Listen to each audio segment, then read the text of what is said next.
அனைவருக்கும் வணக்கம். இன்றைக்கி இந்த வீடியோவில் நம்ம எதை பற்றி பார்க்க போகிறோம்னா, நெல் பயிரில் அதிகமாக தூர் வெடிக்கிறதுக்கு நம்ம என்னென்ன செய்யணும், என்னென்ன செய்யக்கூடாது, அதை பற்றி தான் இந்த வீடியோவில் நம்ம விரிவாக பார்க்க போகிறோம். ஏன்னா நம்ம விவசாயிகள் இப்போ எந்த மருந்து எந்த உரம் கொடுத்தாலும் வாங்கி பயன்படுத்துகிறாங்க. செலவு பண்ணுறதை பற்றி யாருமே கவலைப்படுறதே இல்லை. ஆனால் இப்படி இருக்க சூழ்நிலையில் ஒரு பயிர் எத்தனை நாள் வரைக்கும் தூர் வெடிக்கும், அது தூர் வெடிக்கிறதுக்கு நம்ம என்னென்ன பண்ணணும், அதை பற்றி தான் இந்த வீடியோவில் நம்ம விரிவாக பார்க்க போகிறோம். பொதுவாகவே நம்ம நெல் பயிருக்கு நம்ம நாற்று விட்டு தான் அதிகமாக நம்ம நடவு பண்ணிக்கிட்டு இருக்கோம். அதாவது நாற்று நம்ம விட்டு அதுலேருந்து ஒரு 20 to 25 நாளில் பறித்து நம்ம நடவு பண்ணுறோம். இப்படி நம்ம பண்ணுறத அனைத்து விதமான நாற்றுக்குமே ஒரே வயசாக இருக்க போகிறதில்ல. ஏன்னா குறுகிய கால பயிர் ஒரு 105 நாள் தான் இருக்கும். அதுவே மத்திய கால பயிர்னால் ஒரு 135 நாள், நீண்ட கால பயிர்னால் ஒரு 150 நாள். இதுதான் இதோட வயசு. இந்த எல்லா நாற்றுக்குமே நம்ம நடவு நட்டுறதுக்கு நம்ம நாற்று விட்டு அதை பறித்து நடுறது ஒரு 25 to 30 நாளில் பயன்படுத்தலாமா அப்படின்னு கேட்டிங்கன்னா அப்படி கிடையாது. ஒவ்வொரு பயிருக்குமே ஒவ்வொரு கால அளவுன்னு இருக்குது. நம்ம குறுகிய கால பயிரெலாம் நம்ம நாற்று விட்டு நம்ம நடவு பண்ணுறோன்னா அதிகபட்சம் 18 to 22 நாளில் நம்ம எடுத்து நட்டால் அதோடய தூர் வெடிக்கிற பருவம் கொஞ்சம் நல்லாவே இருக்கும். இதே மத்திய கால பயிர்னால் 25 to 30 நாள், நீண்ட கால பயிருக்கும் 30 to 35 நாள் வரைக்குமே நம்ம அந்த நாற்று விட்டதுலேருந்து நம்ம பறித்து நட்டோம்னா அந்த பயிர் தூர் வெடிக்கிறதுக்கு நல்லாயிருக்கும். ஏன் இத்தனை நாளில் அந்த நாற்றுகளை பிடுங்கி நம்ம நடும்போது தூர் வெடிப்பு கொஞ்சம் அதிகமாக இருக்கும் நம்ம சொல்கிறது காரணம் என்னென்னு பார்க்கும்போது, இப்படி இந்த நாற்றுகள் நம்ம பறிக்கும்போது இந்த நாற்றுகள் இள நாற்றுகளாக இருக்கும். ஒவ்வொரு நாற்றுலையுமே அதிகபட்சம் 4 இலை தான் இருக்கும். இந்த 4 இலையில் ஒரு நாற்றை கொண்டு போயிட்டு நம்ம நடும்போது அந்த பயிரில் தூர் வெடிக்கிறதுக்கு அதுக்கு வயசு கொஞ்சம் அதிகமாக இருக்கும். ஏன்னா ஒவ்வொரு நாற்றுமே ஒவ்வொரு வயசு வரைக்கும் தான் தூர் வெடிக்கும். இந்த தூர் வெடிக்கிற பருவத்தை பற்றி கூட நம்ம சேனல்லேயே ஒரு வீடியோ நம்ம போட்டிருந்தோம். இதுவே குறுகிய கால பயிராக இருந்துச்சுன்னா எத்தனை நாள் வரைக்கும் தூர் வெடிக்குன்னு பார்க்கும்போது ஒரு 35 to 40 நாள் வரைக்குமே நல்லாவே தூர் வெடிக்கும். இதுவே மத்திய கால பயிர்னால் ஒரு 50 to 55 நாள் வரைக்குமே நல்லா தூர் கட்டும். இதுவே நீண்ட கால பயிர்னு பார்க்கும்போது ஒரு 55 to 60 நாள் வரைக்குமே தூர் நல்லாவே கட்டும். இந்த வயசு வரைக்கும் தான் அந்த பயிர் அதிகமாக தூர் கட்டும். அதுக்கப்புறம் தூர் கட்டுறதை கொஞ்சம் கொஞ்சமாக அது ஸ்டாப் பண்ணிவிடும். இதனால தான் நம்ம இள நாற்றுக்களாக வாங்கி நம்ம நடவு பண்ணுற பட்சத்தில் இது தூர் கட்டுற பருவம் அந்த வயசு அதுங்களுக்கு கொஞ்சம் அதிகமாக கிடச்சிக்கிட்டே இருக்கும். நம்ம நல்லா 5 இலை இல்லாட்டி 6 இலை உள்ள நாற்றை கொண்டு போய் நம்ம நடும்போது நாற்று நல்லா பெருசாக இருக்குது அப்படின்னு நம்ம நடப்போகுது அது பச்சை கட்டி அது பிடிச்சி அது வர்றதுக்கே ஒரு 4 நாள் எடுத்துக்கும் நம்ம நட்டத்துலேருந்து. அதுக்கப்புறம் அது தூர் கட்டும்போது அந்த கட்டுற பருவத்துக்கு அந்த வயசு ரொம்ப கம்மியாகிட பட்சத்தில் அந்த தூர் கட்டுறது அப்படியே ஸ்டாப் ஆகிடும்.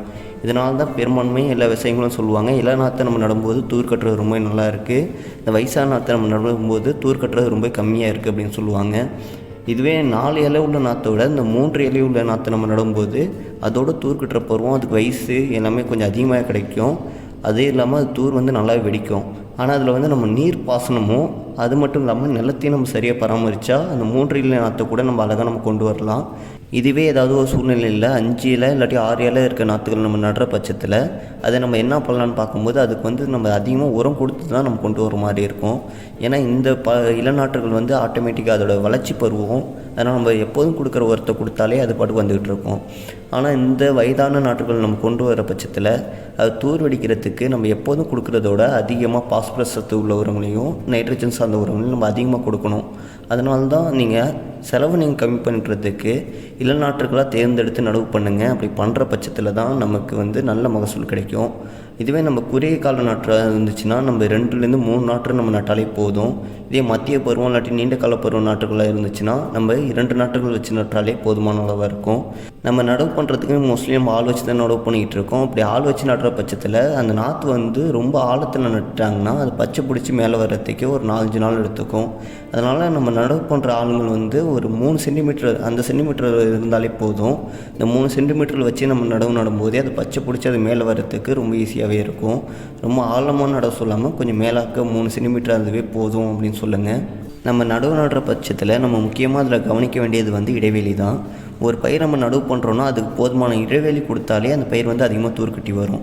நம்ம ரொம்ப நெருக்கமாக நம்ம நாற்று அதிகமாக நம்ம வாங்கிட்டோம் அதனால் நம்ம பயிர் நெருக்கமாக வச்சா அது நிறைய தூர் கட்டும் அப்படின்னு நினைக்காதீங்க. ஏன்னா காற்றோட்டம் எந்த அளவுக்கு இருக்கோ அதே மாதிரி அந்த பயிரை இடைவெளி சரியாக கொடுக்குற பட்சத்தில் தான் அது அதிகமாக தூர் கட்டி நமக்கு அதிகமாக மகசூல் கொடுக்கும். இதுவே நெல் பயிரை பொறுத்தளவுக்கு நம்ம மினிமம் 20 to 20 20க்கு 20 சென்டிமீட்டர் நம்ம கொடுத்தா மட்டும்தான் அதுக்கு அதிகமாக தூர் கட்டுறதுக்கு வாய்ப்புகள் ரொம்ப அதிகமாக இருக்கும். இந்த 20க்கு 20 சென்டிமீட்டர் நம்ம இடைவெளி கொடுத்து நடுற பட்சத்தில் தான் களை எடுக்கிறதுக்கு நம்ம கோணா வீடுற இந்த கருவியெல்லாம் நம்ம வாங்கி நம்ம பயன்படுத்த முடியும். நம்ம ரொம்ப நெருக்கமாக நட்டுட்டோம்னா அந்த கோணா வீட்டெலாம் நம்மளாட்டி பயன்படுத்த முடியாது. இந்த 20க்கு 20ங்கிறது அந்த கோணா வீடு பயன்படுத்தக்கூடிய அந்த அளவு கரெக்டாகவே இருக்கும். அதே மாதிரி நம்ம நெல் பயிர் நடவு நட்டத்துலேருந்து 3லேருந்து 5 நாள் வந்து நம்ம ஜிங்க் சல்ஃபேட் வாங்கி பயன்படுத்த சொல்லியிருக்கோம். நம்ம வந்து மேல் உரம் இல்லாட்டி அடி உரம் கொடுக்குறது வந்து நெல் பயிருக்கு வந்து செகண்டரி தான். இந்த ஜிங்க் சல்ஃபேட்டு தான் நம்ம நெல் பயிர் நடவு நட்டத்துலேருந்து 3லேருந்து 5 நாள் வாங்கி நம்ம கொடுத்தே ஆகணும். ஏன்னா நெல் பயிர் வந்து அதிகமாக விரும்பி எடுக்கக்கூடிய சத்துன்னு பார்க்கும்போது ஜிங்க் சல்ஃபேட்டு தான். எதுக்காக இந்த ஜிங்க் சல்ஃபேட்டை இந்த நெல் பயிர் வந்து அதிகமாக விரும்பி எடுக்குதுன்னு பார்க்கும்போது நெல் பயிரில் அதிகப்படியான வேர் வளர்ச்சிக்கும் அதிகப்படியான பக்கக்கிளைகள் வெடிக்கிறதுக்கும் இந்த ஜிங்க் சல்ஃபேட் தான் ரொம்ப யூஸ்ஃபுல்லாக இருக்கும். அதனால தான் நெல் பயிருக்கு நம்ம 3லேருந்து 5 நாள் கொடுக்கும்போது அது மண்ணில் ஆட்டோமேட்டிக்காக எல்லா வகையான சத்துக்குமே மண்ணில் இருக்கும், கொஞ்சம் கொஞ்சம் இருக்கும். ஆனால் இந்த நெல் பயிர் நடவு நட்டது வந்து விரும்பி எடுக்கக்கூடிய சத்துன்னு பார்க்கும்போது ஜிங்க் சல்ஃபேட். ஃபஸ்ட்டு அந்த சத்தை உறிஞ்சி எடுத்து அது வேர் வளர்ச்சி எல்லாம் அதை ஆக்கினதுக்கப்புறம் தான் நம்ம கொடுக்கக்கூடிய மேல் உரம் அடி உரம் அதெல்லாம் அது வந்து அதுக்கப்புறம் தான் எடுத்துக்கும். அதனால தான் நம்ம சொல்கிறது நெல் பயிர் நீங்கள் நடவு நட்டதுலேருந்து முதல்ல ஜிங்க் சல்ஃபேட் கொடுத்துருங்க. மேக்ஸிமம் ஒரு ஏக்கருக்கு 10 கிலோவாச்சும் கொடுங்க. அப்போ தான் நெல் வந்து சீக்கிரமாக பச்சை கட்டும் அப்படின்னு நம்ம சொல்லியிருக்கோம். அதுக்கப்புறம் நம்ம சேனலில் நம்ம அதிகமாக சொல்கிறது அடி உரம் கூட நீங்கள் பெருசாக போடாதீங்க, மேல் உரமாக போட்டுருங்க அப்படின்னு நம்ம சொல்கிறது. ஏன் ஜிங்க் சல்ஃபேட் நம்ம கொடுத்ததுக்கப்புறம் தான் வேர் வளர்ச்சி வரும். அதுக்கப்புறம் தான் நம்ம கொடுக்கக்கூடிய உரத்தை வந்து நெல் பயிர் வந்து எடுத்துக்கும். அதனால் நம்ம அடி உரமாக கொடுக்கறத காட்டியும் மேல் உரமாக கொடுக்கும்போது அந்த அளவு வந்து பயிருக்கு கிடைக்கக்கூடிய அளவு வந்து ரொம்ப அதிகமாக இருக்கும், வேஸ்ட்டாக வர்றது கொஞ்சம் கம்மியாக இருக்கும். நம்ம மேல் உரமாக கொடுக்கும்போது நம்ம என்ன சொல்லியிருக்கோம் பார்க்கும்போது ஒரு ஏக்கருக்கு 1/2 மூட்டை யூரியா கொடுங்க, 1 மூட்டை சிங்கிள் சூப்பர் பாஸ்பேட் கொடுங்க, வேம் வந்து ஒரு ஏக்கருக்கு 4 கிலோ வாங்கி பயன்படுத்துங்க அப்படின்னு தான் நம்ம சொல்லியிருக்கோம். ஆனால் சில விவசாயிகள் வந்து ஒரு ஏக்கருக்கு வந்து 1 மூட்டை வரைக்கும் நீங்கள் யூரியா வாங்கி பயன்படுத்துகிறீங்க. நெல் பயிரில் அதிகமாக தூர் வெடிக்காததுக்கு காரணமும் இதுவாக கூட இருக்கலாம். ஏன்னா இதுவும் ஒரு முக்கியமான காரணம் தான். நீங்கள் ஒரு ஏக்கருக்கு நீங்கள் 1 மூட்டை யூரியா நீங்கள் கொடுக்குற பட்சத்தில் நெல் பயிரோட வளர்ச்சி அதிகமாகும். வளர்ச்சி அந்த அளவுக்கு ஆகும்போது பயிரில் தூர் வெடிக்கிற அந்த இது வந்து ரொம்ப கம்மியாகிடும். ஏன்னா ஒரு பயிர் வந்து வளர்ந்துகிட்டே போச்சுன்னா தூர் வெடிக்கிறது ரொம்ப கம்மியாக போயிடும். அதனால தான் நம்ம சொல்கிறது ஒரு ஏக்கருக்கு அரை மூட்டை போதும் யூரியா, அந்த பயிருக்கு தேவையானப்போ மட்டும் நீங்கள் கொடுங்க, ரொம்ப அதிகமாக கொடுக்காதீங்க அப்படின்னு நம்ம சொல்லிக்கிட்டு இருக்கிறது. அதே மாதிரி மண்ணையும் நம்ம சரியான அளவு நம்ம பராமரிக்கணும். மண் வந்து ரொம்ப இறுக்கமாக இருந்துச்சுன்னா பயிரில் வந்து அதிகமாக தூர் வெடிக்காது. இது நெல் பயிர் மட்டும் இல்லைங்க, எந்த ஒரு பயிருமே அதிகமாக தூர் வெடிக்காது. ஏன்னா மண் வந்து ரொம்ப இறுக்கமாக இருக்கிற பட்சத்தில் அந்த மண்ணில் வந்து வேர் போகிறது ரொம்ப கஷ்டமாயிடும். ஒரு பயிரில் வேர் போனால் மட்டும்தான் அது மண்ணில் இருக்கிற சத்துக்களை எடுத்து அந்த பயிர் வந்து உள்ளே வாங்கிக்க முடியும். அதுக்கப்புறம் தான் அது வந்து தூர் வெடிக்கிறதுக்கு ஸ்டார்ட் பண்ண முடியும். ஆனால் இந்த பயிரில் மண் வந்து ரொம்ப இறுக்கமாக இருக்கிற பட்சத்தில் அந்த மண்ணாட்டி வேர் வந்து உள்ளே போக முடியாது. இதனால் மண்ணில் இருக்க சத்தையும் எடுத்துக்க முடியாது. அது வந்து தூர் வெடிக்கிறது ரொம்ப கம்மியாகிடும். அதனால் மண் எப்போதும் பொலப்பொலப்பாக இருக்கணுங்க. பொலப்பொலப்பாக இருக்கிற மண்ணில் தான் ஆட்டோமேட்டிக்காக தூர் வெடிக்கிறது ரொம்ப அதிகமாக இருக்கும். அதே மாதிரி நெல் பயிருக்கு நம்ம தண்ணி கட்டுறது வந்து ரொம்ப அதிகமாக கட்டாதீங்க. தண்ணி வந்து கொஞ்சம் பரவலாக இருந்தாலே போதும். அதாவது ஒரு 1லேருந்து 2 சென்டிமீட்டர் தண்ணி இருந்தாலே போதும். அதுக்கு மேலே நீங்கள் தண்ணி வைக்கிற பட்சத்தில் வந்து பூச்சி மற்றும் நோய் தாக்குதல் தான் அதிகமாக வரும். இந்த பரவலாக தண்ணி வச்சாலே நெல் பயிருக்கு போதுமான அளவாகவே இருக்குங்க. நான் இப்போயும் ஃபீல்டு பார்க்கும்போது கூட சில விவசாயிகள் வந்து 50 நாளுக்கு மேலே உள்ள பயிருக்கு கூட அந்த பயிர் வந்து அதிகமாக தூர் வெடிக்கிறதுக்கு குருணை இருக்குது அப்படின்னு வாங்கி கொண்டு வந்து இன்னும் பயன்படுத்திகிட்டு இருக்காங்க. நான் ஆரம்பத்திலே சொல்லிட்டேன், ஒவ்வொரு பருவத்துலேயும் ஒவ்வொரு பயிர் வந்து தூர் வெடிக்கிற பருவம் அப்படின்ட்டு. அதாவது குறுகிய கால பயிர்னால் ஒரு 35 to 40 நாள் வரைக்கும் தான் தூர் வெடிக்கும். இதுவே மத்திய கால பயிர் அப்படின்னு பார்க்கும்போது ஒரு 50 to 55 நாள் வரைக்கும் தான் தூர் வெடிக்கும். இதுவே ரொம்ப நீண்ட கால பயிர் அப்படின்னு பார்க்கும்போது ஒரு 55 to 60 நாள் வரைக்கும் தான் தூர் வெடிக்கும். நீங்கள் இந்த 60 நாளை தாண்டி நெல் பயிரில் அதிகமாக தூர் வெடிக்கிறதுக்கு குருணை இருக்குது அப்படின்னு நீங்கள் வாங்கி வந்து பயன்படுத்தினாலும் எனக்கு தெரிஞ்சு அது காசு வேஸ்ட்டு தாங்க. ஏன்னா நீங்கள் அப்படி பயன்படுத்துகிற பட்சத்தில் அந்த பயிரோட வயசு வந்து ரொம்ப முதிர்ச்சி ஆகிடுச்சு. அதுக்கப்புறம் என்னாகும் பார்க்கும்போது அந்த பயிரில் தூர் வெடிக்கிற பருவத்தை தாண்டி பூங்கொத்து உருவாகுத பருவம் அந்த பருவத்துக்கு போயிடும். அதுக்கப்புறம் கருது வந்து வெளில வர பருவத்துக்கு அது வந்துடும். ஏன்னா ஒரு பயிரில் வந்து நம்ம ஒரு வயசில் இருக்கும்போது தான் நம்மளாட்டி வந்து என்ன வேலையானு செய்ய முடியும். அதுக்கப்புறம் நமக்கு வயசு ஆகிடுச்சுன்னா சில வேலைகளை நம்மளாட்டி செய்ய முடியாது. அதே தான் நமக்கும் அந்த பயிருக்கும் ஒரே மாதிரி தாங்க. அந்த பயிராட்டி அந்த வயசில் மட்டும்தான் அதிகமாக தூர் வெடிக்க முடியும். அந்த வயசில் மட்டும்தான் நீங்கள் எந்த குருணையாக கொடுத்தாலுமே அந்த பயிர் வந்து சீக்கிரமாக எடுத்துகிட்டு சீக்கிரமாக தூர் வெடிக்கும். நீங்கள் 60 வயசு தாண்டினதுக்கப்புறம் 60 நாள் தாண்டினதுக்கப்புறம் தான் நான் நெல் பயிருக்கு தூர் வெடிக்கிறதுக்கு குருணை சொல்லி கேட்டு வாங்கிட்டு வந்து பயன்படுத்துகிறேன் அப்படிங்கிற பட்சத்தில் அது வந்து காசுக்கு வேஸ்ட்டு. நீங்கள் பயன்படுத்தி பார்த்தாலும் உங்களுக்கு ரிசல்ட் அந்தளவுக்கு தெரியாது. அதுவும் கடைக்காரவங்க கேட்டிங்கன்னா கண்டிப்பாக அவங்களும் கொடுப்பாங்க. ஏன்னா இப்போ இருக்க சூழ்நிலை அவங்களும் அதை விற்று தான் ஆகணும், வேறு வழி இல்லை. அதனால் நீங்கள் கேட்டு வாங்கி பயன்படுத்துகிறீங்க நிறைய விவசாயிகள். இது வந்து புரிஞ்சுக்கங்க. ஒரு வயசு வரைக்கும் தான் அந்த பயிர் வந்து தூர் வெடிக்கும். அதுக்குள்ளே நீங்கள் எந்தெந்த குருணெலாம் வாங்கி பயன்படுத்துகிறீங்க வாங்கி பயன்படுத்துங்க.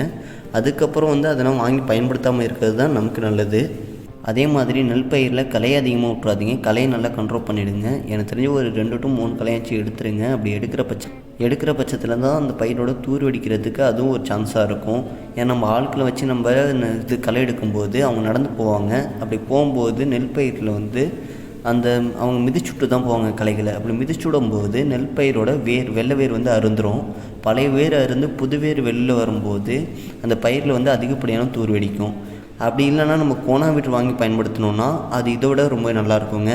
ஏன்னா முன்ன பின்னன்னு நம்ம தள்ளி தான் கோனாவீட்டர் வந்து நம்ம ஓட்டுவோம். அப்படி ஓட்டும்போது மண்ணை வந்து அது இலக்கி கொடுக்கும், களைகள் வந்து மண்ணுக்குள்ளே போயிடும்.